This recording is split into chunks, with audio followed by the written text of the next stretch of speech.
Magandang araw mga ka-PhilPlans. Ako nga pala si Leo mula sa PhilPlans Metro Manila North, East at Luzon. At sa video na ito ay tatalakayin natin ang pagkakaiba ng at-need versus pre-need. Ano nga ba ang pagkakaiba ng mga konsepto na ito? Halika, samahan niyo ako at alamin natin.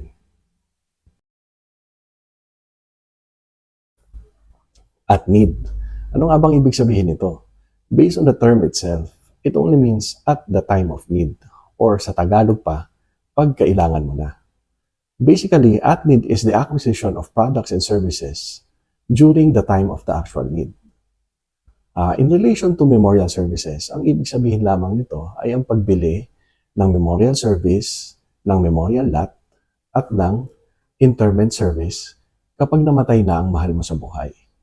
Isa itong magastos at biglaan na expense, no? Dahil babayaran mo na ang full amount ng service sa panahon na kailangan mo ito. Ibig sabihin, agad-agad na, on demand. Pre-need. Ano nga ba ang konsepto na ito? Based on the term itself, it only means before the time of need. O sa Tagalog, bago dumating ang pangangailangan. Essentially, pre-need is the acquisition of goods and services or investing in a solution to a financial problem that will occur in the future bago pa ito dumating.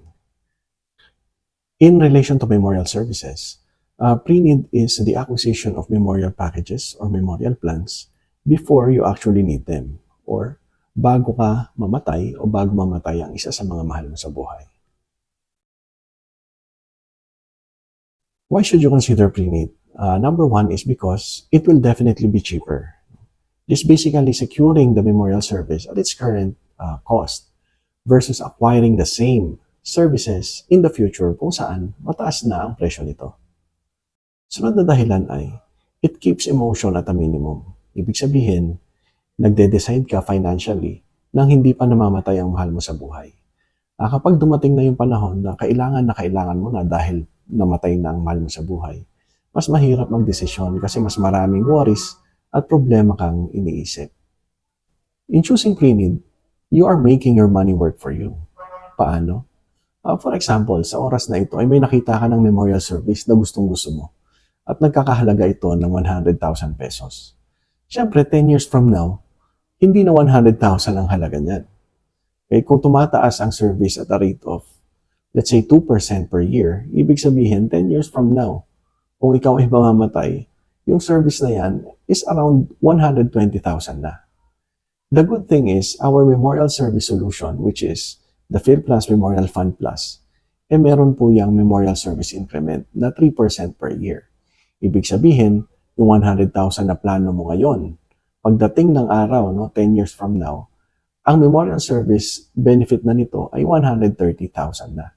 Ibig sabihin, ito ay magiging sapat pa rin para sa service na gusto mo at napili mo sa araw na ito. Kahit gamitin pa yan 10, 15, o 20 years from now. At isa pang dahilan ay, of course, you choose pre-need because it makes it easier for the family in dealing the loss of a loved one.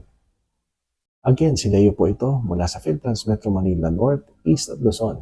At magkita-kita tayo ulit sa susunod na video. Maraming salamat po.